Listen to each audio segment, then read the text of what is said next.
Hey friends, Kevin Noe here from Fight Designer LLC and the PewTube and Fight Designer YouTube channels.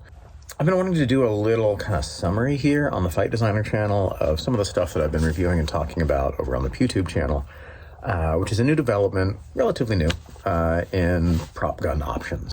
For a while now, airsoft has become a staple of especially independent film, student films, but also, television and bigger things, post-Rust. A lot of folks have been looking for other alternatives to firing blanks, and the gas blowback airsoft guns have been a go-to because they can be pretty darn high quality. I've reviewed a bunch of them and talked about them on the PewTube channel especially. I've done workshops through studentfilmmakers.com on using airsoft props in film production, things like that.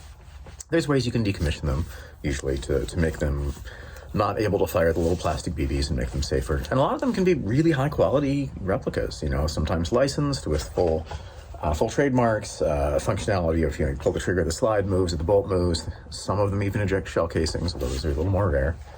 So they've been great options to have. But there's a new kid in town, and it's these shell ejecting, or sometimes not shell ejecting, blasters is often what they're called. They're basically toy guns, but so were airsoft at first, before it became a serious alternative to paintball, more milsim version of paintball games. And these new blasters are not outside sporting equipment in the same way that paintball guns or a lot of airsoft guns are. They're still basically toys, but a lot of them are getting realistic enough, and there's enough different categories that I think it's going to be potentially the next big thing in at least budget, cheap DIY filmmaking props. And so I wanted to talk on this channel about just sort of the general phenomenon and some of the different categories, and I'll continue to do reviews of specific models and things over on the PewTube channel. So the first category is something that I think a lot of us are fairly familiar with, which is NERF guns. Now, cosplayers have been modding NERF guns for ages as sci-fi props, things like that. And it's not a bad way to go if that's what you want. But making them more realistic was rare, and making them able to eject shell casings was also rare. But now we've got some that are starting to do just that. I have a couple here that I want to talk about, the thing is, this being a new thing, most of these are, most of these are coming from China, and on websites that many of us are not familiar with. They're not the established websites that we're used to, and they often don't have the best documentation, and so that's why hopefully YouTube reviews and things will be helpful. So things to watch out for. Sometimes they don't show scale.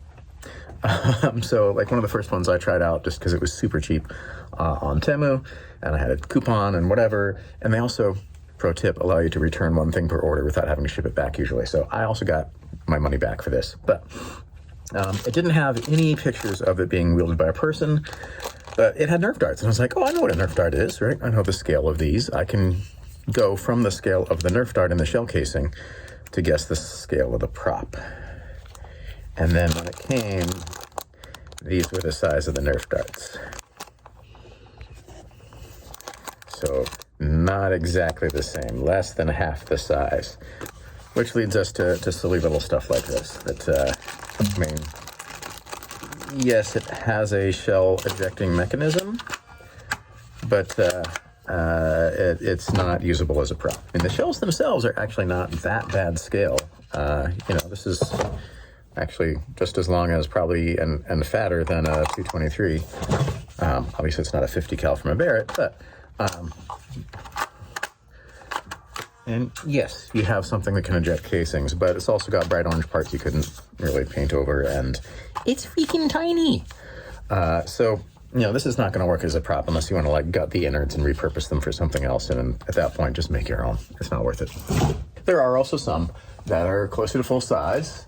Here's a slightly better quality. So this one was, I think like 25 or 30, but also still kind of low end. So like these are plastic here.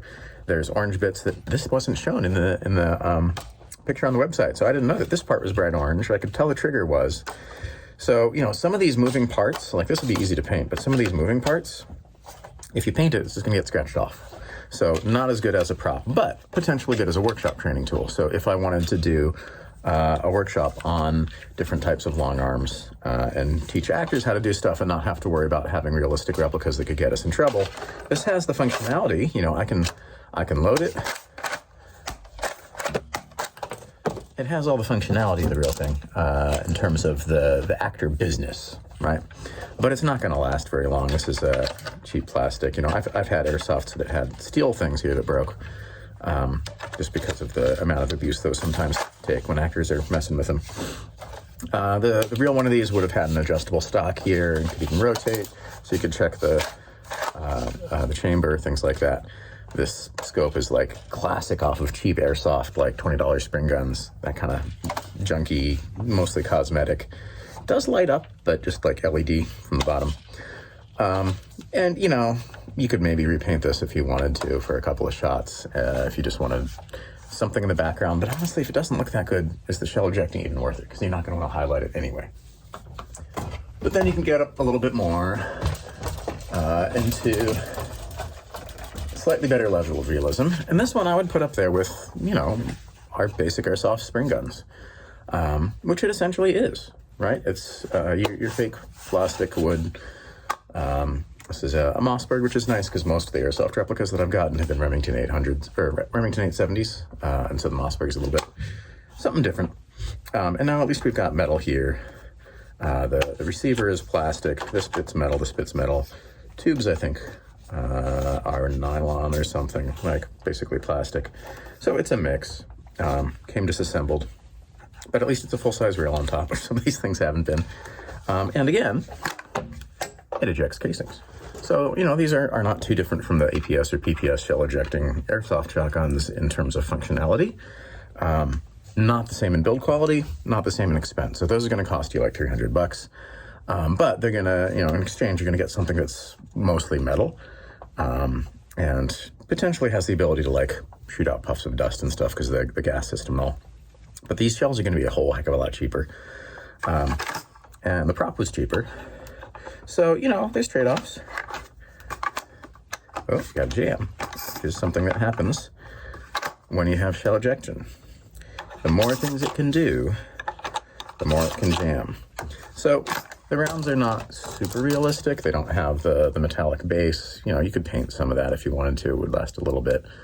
But, you know, these are made to hold Nerf darts inside there. There's some slightly shorter ones. Here we go. I haven't opened these up. Slightly shorter ones it comes with that would go in there. Because if there's longer ones, you can't actually cycle it. It'll jam each time.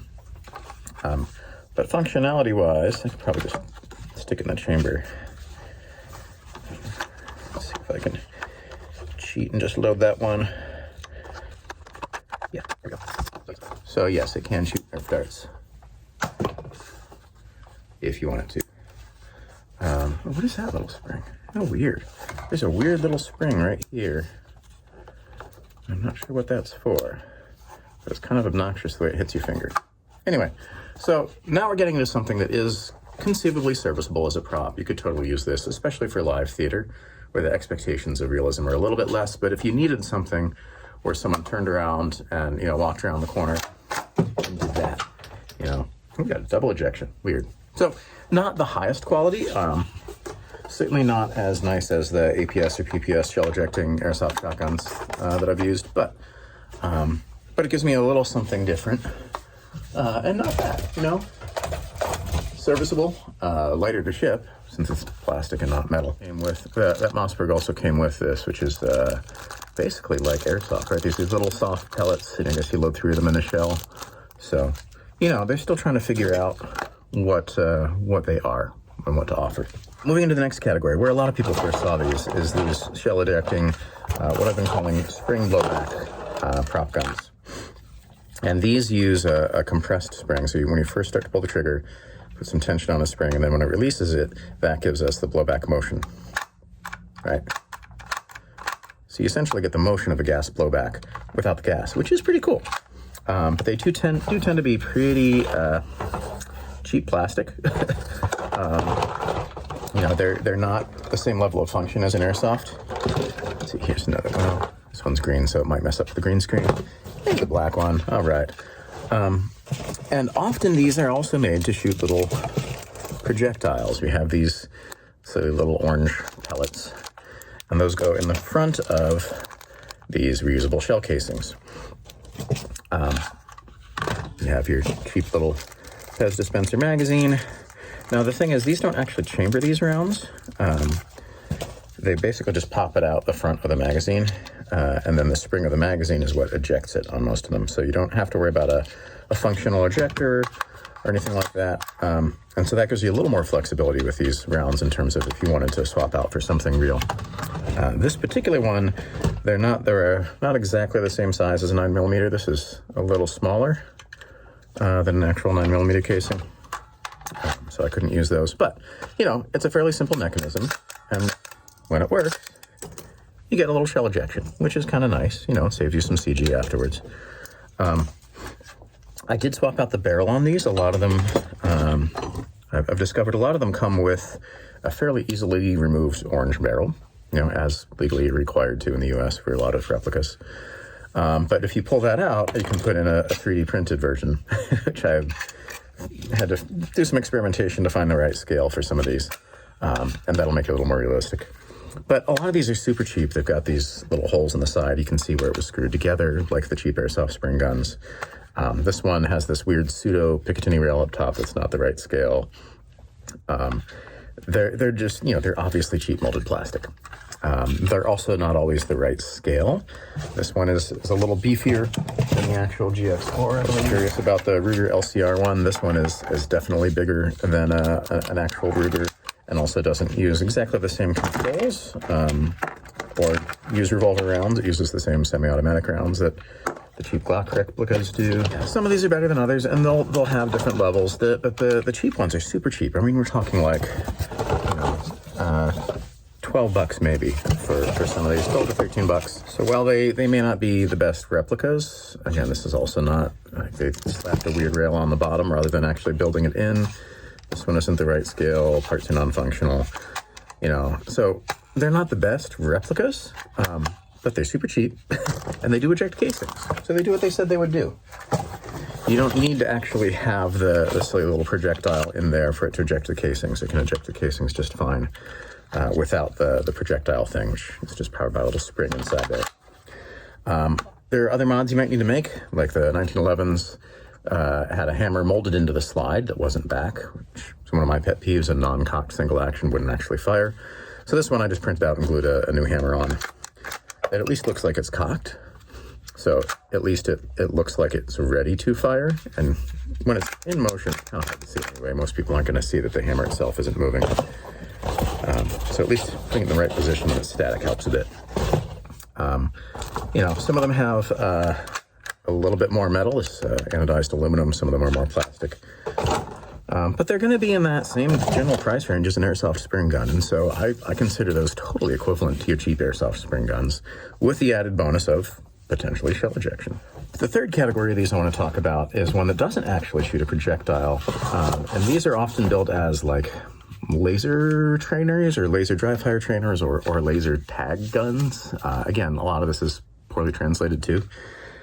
Because these do have a system, there's a thing in the barrel which you can usually take out, but which does create a little red dot. If I hold the slide back just a little bit, I think that's what triggers it. All right. So it does have a little red dot, which allows you to participate with there are some laser training systems that'll, you know, score things based on seeing that little dot appear. You do also get this spring blowback, and they do tend to be much better made. They'll have some more metal parts. They're not consistent. I've got 3 or 4 of these now. I recently did a review on the Springfield Hellcat OSP on the PewTube channel. I haven't yet talked about this one. This is an M&P 40. You know, and they've got full trademarks, which is nice. They've got some more metal parts. They're not quite as nicely, sturdily built as a airsoft gas blowback. They feel a little more fragile. But as long as you're not rough with them, I would definitely consider them equivalent aesthetically to an airsoft gas blowback. And you usually get shell ejection.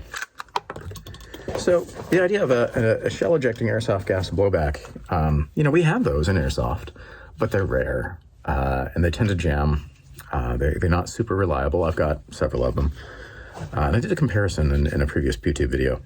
But the fact that these are not trying to shoot a projectile with this system keeps the system a little simpler, and I think makes them a little more reliable, so long as you can get the right size casings and it's very smooth enough and will cycle through. Sometimes it's hard to find those, and so I've also been experimenting with 3D printing some of these, which sometimes works, sometimes doesn't. The mechanism isn't exactly the same on all of these. The Hellcat has an actual extractor. This one just has a weird, like, kind of wedged ramp thing here that the shells catch on and fly up from that. But there we go. That was one of my 3D printed ones. So yeah, can work. You know, and they're plastic shells, but if they're going fast enough, or if you paint them or whatever, you can get away with that.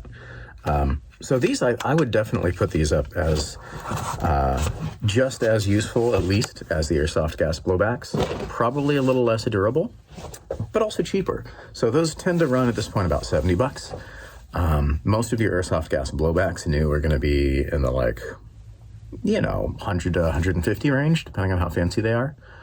Plus gas, which you don't need here. I haven't used any of these on actual gigs long enough to know, are they going to hold up, like durability-wise, things like that. But it's a really exciting possibility. I haven't had any projects to actually use these on, which is sad. But hopefully I'll get there. And in the meantime, even the ones that aren't really going to be great for props, because there's just things that don't really hold up, they'll work fine for workshops. You know, we can train actors with these just fine. How to do reloads. It's a little bit wonky there, but you know, reload, rack the slide. I will say there are some of these where if you rack the slide, it will break them. Some of the early Glocks, especially. And the first one I got, I broke it because I tried to rack the slide and it said you're not supposed to do that. Well, it didn't say because there weren't any instructions, and if they were, they wouldn't have been in English. But some of them you can't manually rack the slide. In general, the kind that has a slide stop here, you can. But this one maybe not so much. All right, good to know. They're all a little different. But, you know, some of them look pretty darn decent. And as long as they continue to function, there's some weirdness. Like this one, there's this particular model has the cutouts, and you can see there's a spring on the outside of the outer barrel, which would not be a thing in the real versions at all. But otherwise, you know, holds up fairly well. Available in a couple of different colors, and it ejects those casings just fine.